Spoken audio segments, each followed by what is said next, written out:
لله رب العالمين والصلاة والسلام على سيد المرسلين محمد وآله وصحبه أجمعين ومن تبعهم بإحسان إلى يوم الدين أما بعد أعوذ بالله من الشيطان الرجيم بسم الله الرحمن الرحيم فأما الإنسان إذا ما ابتلاه ربه فأكرمه ونعمه فيقول ربي أكرمن وأما إذا ما ابتلاه فقدر عليه رزقه فيقول ربي أهانن إلى الأخير صدق الله العظيم رب اشرح لي صدري ويسر لي أمري سبحانك لا علم لنا إلا ما علمتنا إنك أنت العليم الحكيم سبحان ربك رب العزة عما يصفون وسلام على المرسلين والحمد لله رب العالمين۔ قابل احترام بزرگوں اور میرے عزیز دوستوں، گزشتہ جمعے کو میں نے آزادی اور دستور کی کچھ تفصیلات آپ کی خدمت میں رکھی تھی، لیکن اس سے پہلے جمعے کو جیسا کہ اور پہلے سے یہ سلسلہ چل رہا تھا کہ لاک ڈاؤن اور کورونا کی وجہ سے جو نئی نئی چیزیں پیدا ہوئی اس حوالے سے باتیں ہو رہی تھیں۔ اس جمعے سے پہلے والے جمعے کو میں نے روزی اور رزق کی برکت کے حوالے سے کچھ باتیں عرض کی تھیں۔ آج پھر اسی سلسلے کو آگے بڑھانے کی کوشش کر رہا ہوں۔ میں نے ابھی قرآن مجید میں 30ویں پارے میں ایک سورت ہے سورۃ الفجر، اس سورت کی میں نے چند آیتیں پڑھی ہیں۔ اس میں اللہ رب العزت نے اسی حوالے سے چند باتیں ارشاد فرمائی۔ فَأَمَّا الْإِنسَانُ إِذَا مَا ابْتَلَاهُ رَبُّهُ فَأَكْرَمَهُ، اللہ تعالیٰ اپنے بندوں کا امتحان لیتے ہیں اور امتحان لینے کے اس کے انداز مختلف ہیں۔ کبھی کبھی اللہ تعالیٰ اس کو عزت دیتے ہیں، اس کو طاقت دیتے ہیں، وَنَعَمَهُ، اور اس کو مختلف قسم کی نعمتوں سے مالا مال کر دیتے ہیں، مال و دولت میں خوب برکت نصیب فرماتے، ہر طرف فراوانی ہی فراوانی رہتی ہے۔ فَيَقُولُ رَبِّي أَكْرَمَنِ، اس موقع پر اللہ کا یہ بندہ بہت خوش ہوتا ہے اور اللہ کے حوالے سے یہ کہا کرتا ہے کہ اللہ نے مجھے عزت بخشی۔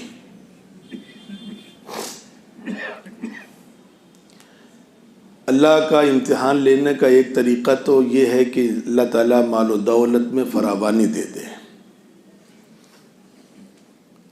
لیکن اسی آیت کے بعد اللہ تعالیٰ نے دوسری باتیں بھی کہیں کہ اللہ تعالیٰ کبھی کبھی اس کے برعکس بھی امتحان لیتا ہے۔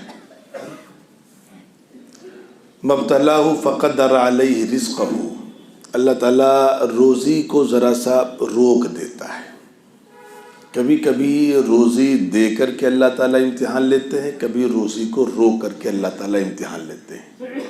امتحان دونوں حالات میں ہوتا ہے۔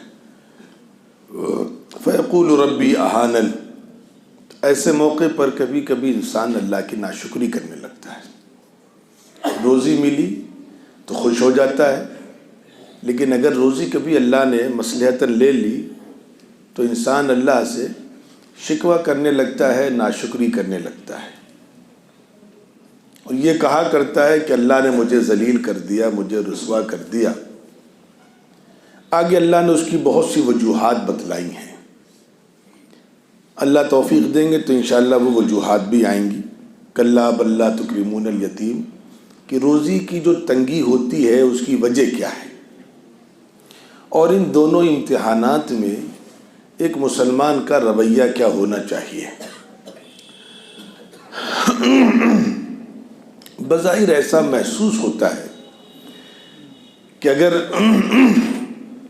مال و دولت کے ساتھ امتحان ہو رہا ہے تو یہ امتحان آسان ہے، اور مال کی تنگی کے ساتھ امتحان ہو رہا ہے تو یہ امتحان مشکل ہے۔ ہم ایسا ہی سمجھتے ہیں، لیکن صورتحال ایسی نہیں ہے۔ مال و دولت کے ساتھ جب امتحان اللہ تعالیٰ لیتے ہیں تو وہ امتحان مشکل ہوتا ہے، اور مال کی کمی کے ساتھ جب اللہ امتحان لیتے ہیں تو وہ امتحان قدرے آسان ہوتا ہے، اس میں بڑی برکتیں پوشیدہ ہوتی ہیں۔ اس سلسلے میں بہت سی باتیں نہیں کہنی ہیں۔ ایک تاریخی مسئلہ ہے غالباً امام احمد بن حنبل کے ساتھ رحمۃ اللہ علیہ کے ساتھ۔ ایک فکری مسئلے میں بادشاہ وقت کو اختلاف ہوا، تو بادشاہ وقت نے ان کو سزا دی،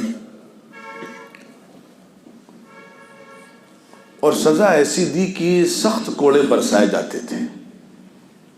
لکھنے والوں نے لکھا ہے کہ کوڑے اتنے شدید ہوتے تھے کہ اگر ہاتھیوں پر برسائے جاتے تو ان کی بھی چیخ نکل پڑتی۔ آپ نے صبر سے وہ مرحلہ گزارا۔ پھر ایک موقع یہ آیا کہ دوسرا بادشاہ بنا، اس کا انتقال ہو گیا۔ دوسرا جو بادشاہ بنا وہ ذرا سا دینی مزاج کا تھا اور فکری اعتبار سے آپ سے بڑی مناسبت بھی رکھتا تھا، تو اس نے آپ کا بڑا اعزاز کیا، اور اعزاز میں اس نے بہت سی اشرفیاں بھجوائیں تحفے کے طور پر۔ جب بادشاہ وقت کی جانب سے تحفے کے طور پر اشرفیاں پہنچیں تو وہ رونے لگے اور کہنے لگے، اللہ، اس امتحان میں تو میں پاس ہو گیا، لیکن اس امتحان میں پاس ہونا میرے لیے بہت مشکل ہے۔ ہوتا عموماً یہ کہ جب پیسہ آتا ہے تو اس وقت اللہ کی یاد اور اللہ سے تعلق اور اللہ کی طرف رجوع کمزور ہو جاتا ہے، لیکن جب حالات آتے ہیں، پریشانیاں آتی ہیں، تو عموماً دیکھا گیا ہے کہ ان حالات میں اللہ کی طرف انسان رجوع کرنے لگتا ہے۔ اس وجہ سے پتہ یہ چلا کہ فقر و فاقے والی تنگی وہ بھی اللہ کا امتحان ہے، اور مال و دولت کی فراوانی وہ بھی اللہ کا امتحان ہے، لیکن مال و دولت کی جو فراوانی ہے وہ امتحان ذرا مشکل ہے، اور مال و دولت کی جو تنگی ہے وہ امتحان قدرے آسان ہے۔ تو اگر اس وقت کسی وجہ سے ہمارے سامنے ایسے حالات ہوں تو یقین جانیے کہ ایک مومن کا رویہ یہ رہنا چاہیے کہ ہر حال میں اللہ کے فیصلوں پر خوش رہے، ہر حال میں۔ حالات بظاہر اگر ہمیں اچھے لگ رہے ہیں تب بھی، اور بظاہر اگر ہم کو اچھے نہیں لگ رہے ہیں تب بھی۔ اس میں کبھی کبھی ایسا ہوتا ہے، میں بہت سی باتیں تو نہیں کر سکتا، لیکن بعض اپنے احباب کی باتیں کر رہا ہوں۔ ہمارے ایک دوست تھے، بڑے پیسے والے آدمی تھے۔ شادی کی جب عمر پہنچی ان کی تو اتفاق سے ان کے والد صاحب کو کاروبار میں بڑا خسارہ ہوا، اور نتیجہ یہ ہوا خسارے کی وجہ سے ان کا جہاں رشتہ تقریباً طے تھا وہ رشتہ نہیں ہو پایا۔ لڑکی والوں کو ایسا محسوس ہوا کہ اب تو جو دولت کی ریل پیل تھی، فراوانی تھی، وہ تو ہے نہیں یہاں، ہماری بچی ناز نخرے سے پلی بڑھی ہے، جہاں جائے گی تو کیسے رہے گی۔ تو کہنے لگے مجھے بہت تکلیف ہوئی۔ ایک تو رشتہ اگر ایک زمانے تک طے رہے تو ذہنی مناسبت ہو جاتی ہے، اس کے علاوہ دوسرا دل یوں ٹوٹا کہ غربت کی وجہ سے رشتہ ٹوٹا تو آدمی کا دل بہت ٹوٹتا ہے۔ خیر وہ اللہ کی مرضی، اس لڑکی کا رشتہ کہیں ہوا، ہمارے ان محترم کا رشتہ کہیں ہوا۔ ابھی چند دنوں پہلے ملاقات ہوئی تو انہوں بتلایا کہ اس وقت اللہ کا کرم احسان تھا کہ حالات ہمارے اچھے نہیں تھے۔ تو میں نے پوچھا وجہ کیا ہوئی؟ کہنے لگے جس لڑکی سے ہمارا رشتہ طے تھا وہ رشتہ صرف اس وجہ سے ختم ہوا کہ ہمارے حالات خراب ہو گئے تھے، کاروبار میں خسارہ ہو گیا تھا، اور یہ تو اللہ کی اپنی طاقت ہے، کس کو کب اوپر لے جانا ہے، کس کو کب نیچے لے جانا ہے، تو خدا کا نظام ہے، بادشاہوں کو فقیر بنا دیتا ہے، فقیروں کو بادشاہ بنا دیتا ہے۔ تو کہنے لگے اللہ کا بڑا کرم احسان یہ ہوا کہ میرا اس لڑکی سے رشتہ نہیں ہوا۔ میں نے وجہ کیا نکلی، کہنے وجہ اندر کی اللہ جانے، چونکہ وہ بعض گھرانے ایسے ہیں جہاں رشتے خاندانوں میں ہی لوگ کرتے ہیں تو ایک دوسرے کے حال سے واقف رہتے ہیں۔ کہنے اس لڑکی کا رشتہ جہاں ہوا وہاں اس کے اولاد نہیں ہوئی، وہاں سے طلاق ہوئی، اور پھر دوسری جگہ رشتہ ہوا وہاں سے بھی اس کو اولاد نہیں ہوئی۔ اگر خدا نہ خواستہ اس وقت مال کی فراوانی ہمارے یہاں رہتی تو رشتہ میرے ہی ساتھ ہوتا، اور اس صورت میں تو میرے اولاد نہ ہوتی تو میں تو کہیں کا نہیں رہتا۔ جو خاندانی مسائل ہمارے یہاں ایسے ہیں کہ ہمارے یہاں جانشین کا ہونا ضروری تھا، ورنہ تو خاندان میں جھگڑے ہو جاتے اور شدید اختلافات ہو جاتے، پورا خاندان ہی ہمارا منتشر ہو جاتا۔ اللہ کو ایک بہت بڑے امتحان سے بچانا تھا، زندگی بھر کے ناسور سے اللہ کو بچانا تھا، اس لیے اس موقع پر اللہ نے بظاہر غربت دے دی۔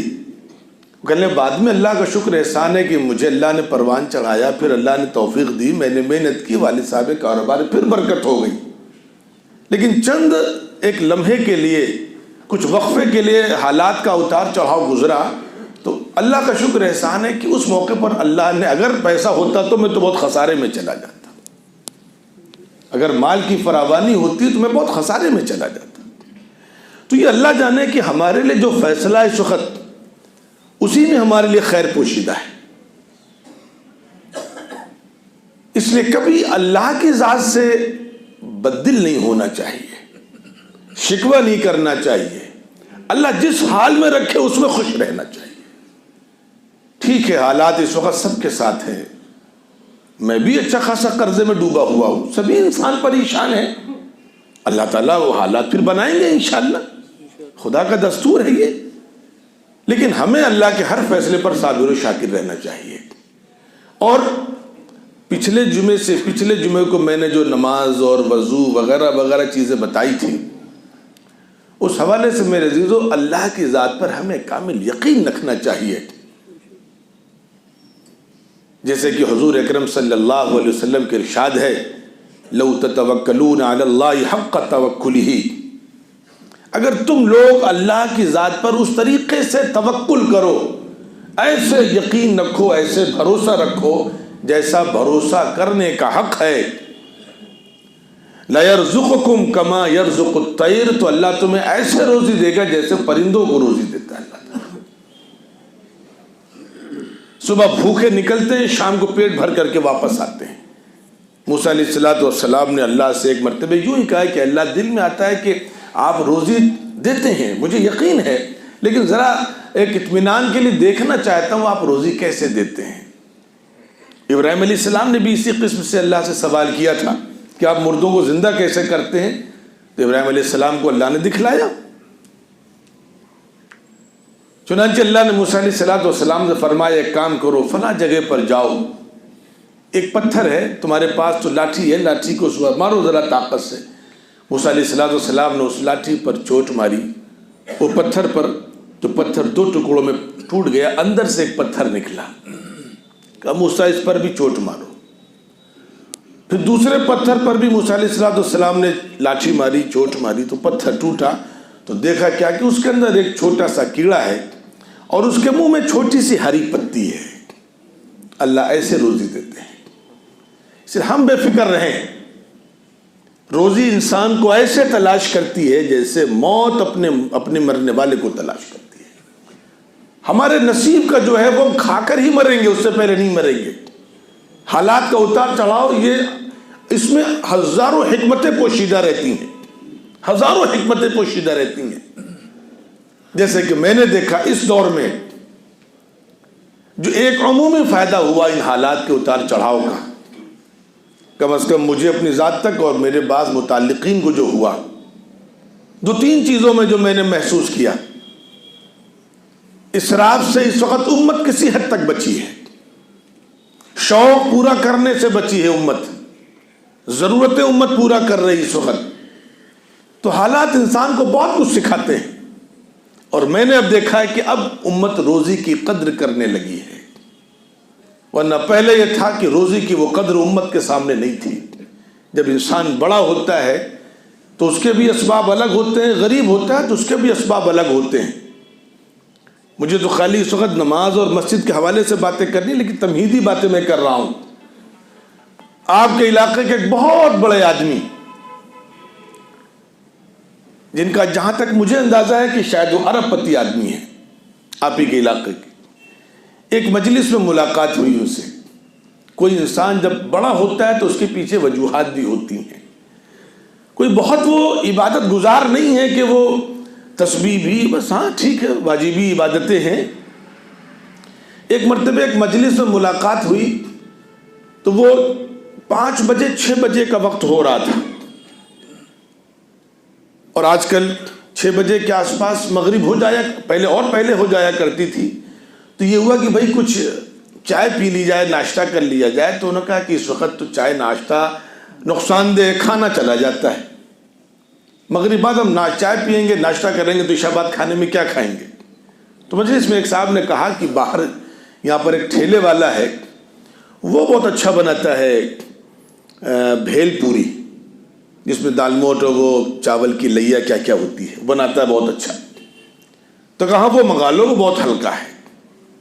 خیر وہ آیا، اب وہ اتنا ہلکا ہوتا ہے وہ کہ اگر پنکھا چل رہا ہو کہیں تب تو اڑنے لگتا ہے، کھانا ہی مشکل ہوتا ہے۔ لیکن یوں بھی آپ 4 دانے اٹھائیے تو 4-5 دانے بکھر جاتے ہیں۔ تو اس میں سے 3-4 دانے بکھرے اور میز کے اوپر سے وہ نیچے زمین پر گر گئے۔ میرے سامنے بیٹھے تھے، میں بھی بیٹھا تھا۔ میں بحیثیت مولوی کے بھی ہمت کرتا یا سوچتا کہ ان دانوں کو اٹھاؤں، کیا کروں۔ وہ جو ارب پتی آدمی تھا، اس نے پہلے ہاتھ والا جلدی سے منہ میں ڈالا، ان دانوں کو اٹھایا، اٹھا کر کے ان کو صاف کیا، اور صاف کرنے بعد غور سے دیکھا، کھا گیا اس کو۔ تو میں نے دل میں سوچا کہ یہ جو آدمی امیر ہے، پیسے والا ہے، تو اس کے پیچھے وجہ بھی ہے کہ دیکھو روزے کی بڑی قدر کر رہا ہے یہ شخص، اور ہمارے روزے کی بہت ناقدری ہے۔ گھروں میں نہ جانے، میں نے 12 گھروں میں جا کر کے دیکھا، ہمارے یہاں بھی بعض بچیاں جو کام کرنے والی ہوتی ہیں، میں نے ان کو بہت سمجھایا کہ بیٹا تمہاری وجہ یہی ہے کہ اگر پتیلی میں، پلیٹ میں، ڈونگے میں چاول کے کچھ دانے رہ گئے، تم سب کو سمیٹ کر کے نالی میں بہا دیتی ہو۔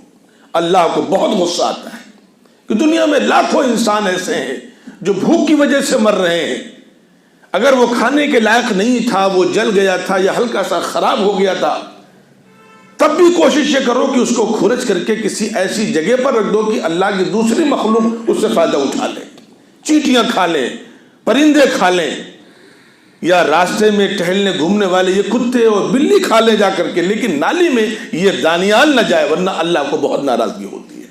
اور میں نے کہا کہ یہ جو حالات ہیں کہ تم آج دوسرے گھر میں کام کر رہی ہو، ڈرو ایسا تو نہیں کہ اس کی بنیادی وجہ کہیں یہ بھی پیچھے ہو۔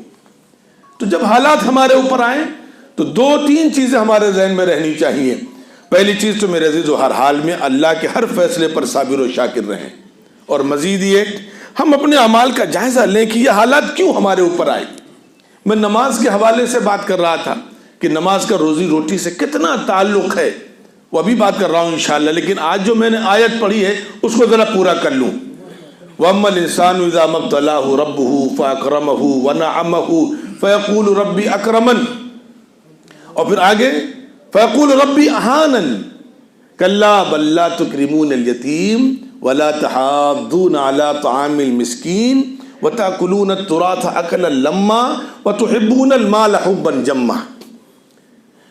4 باتیں بتلائیں یہاں پر روزی میں بے برکتی کی، قرآن میں اللہ نے 4 باتیں بتلائی ہیں۔ ہم اس کو دیکھیں اپنے مزاج میں، اپنی ذات میں، اپنے گھر میں، اپنے خاندان میں، اپنے معاشرے میں۔ ہماری ذات میں وہ 4 چیزوں میں سے کوئی چیز تو نہیں ہے۔ سب سے پہلی چیز اللہ نے بتلائی کہ تم کو ہم نے ذلیل نہیں کیا ہے، روزی کو تنگ کر کے تم کو ہم نے ذلیل نہیں کیا ہے، بلکہ تو ہماری محبت ہے کہ تم اور گمراہ ہو سکتے تھے، تم کو ہم نے موقع دیا ہے۔ میرے والد صاحب فرمایا کرتے ہیں، میری 5 بہنیں ماشاءاللہ سے، اور اللہ نے بہت نوازا تھا والد صاحب کو، اور جب بچیوں کی شادیوں کا موقع آیا کاروبار میں خسارہ ہو گیا۔ 5 بیٹیاں جس کی ہوں، شہر نیا ہے ہمارا، ہم وطن اپنے جا نہیں سکتے، وہاں حالات اتنے خاندانی طور پر کشیدہ اختلافات ہیں، اور کچھ ہے نہیں، شادیاں کیسی ہوں گی؟ کوئی دوسرا انسان ہوتا خودکشی کر لیتا۔ لیکن والد صاحب فرماتے ہیں کہ اس ٹوٹے ہوئے ہاتھوں میں اللہ نے میری 5 بیٹیوں کو رخصت کیا، مجھے اچھے رشتے دیے، بغیر جہیز کے رشتے دیے اللہ نے۔ تو کہنے لگے 2 چیزیں ہوئیں، ایک تو میرا ایمان بنا کہ بنانے والی ذات اللہ کی، سب سے بڑا فائدہ یہ ہوا کہ میرا ایمان بن گیا۔ اگر پیسہ ہوتا جیسے پہلے تھا اور اس پیسے کے دور میں میں اپنی بیٹیوں کو رخصت کرتا تو دنیا کہتی اور میں بھی کہتا کہ چونکہ میرے پاس پیسہ تھا اس لیے اچھے رشتے مل گئے، اب میں تو جانتا ہوں نا میرے پاس کیسا پیسہ تھا۔ لیکن اس موقع پر پیسہ کسی وجہ سے کاروباری خسارہ ہوا، لیکن اللہ نے ساری باتیں بنائی، عزت رکھی اللہ نے، اچھے رشتے دی اللہ نے، ایمان بنا اللہ کے فضل و کرم سے نہیں، پیسے سے نہیں، بات اللہ کی توفیق سے، اللہ کی رحمت سے بنتی ہے، ایمان بنا۔ تو غربت اور جب حالات کی تنگی ہوتی تو اس میں فائدے بہت پوشیدہ ہوتی ہیں، لیکن میں قرآن کی یہ باتیں پوری کر دوں آج تاکہ بات مکمل ہو جائے۔ یہاں پر اللہ نے 4 چیزیں بتلائی ہیں کہ کبھی کبھی مال کی جو تنگی ہوتی ہے ان میں کچھ بنیادی ایک عیب یا بنیادی سماجی بیماریاں ہیں۔ کلا بلا تکرمون الیتیم، دیکھو ایک چیز تو تمہارے اندر یہ تھی کہ تم یتیموں کو عزت نہیں دیتے تھے، میں نے دیکھا ہے، ڈرنے کی ضرورت ہے۔ میں جانتا ہوں بہت سے لوگوں نے رشتے اس لیے نہیں کیے کہ بچی یتیم ہے۔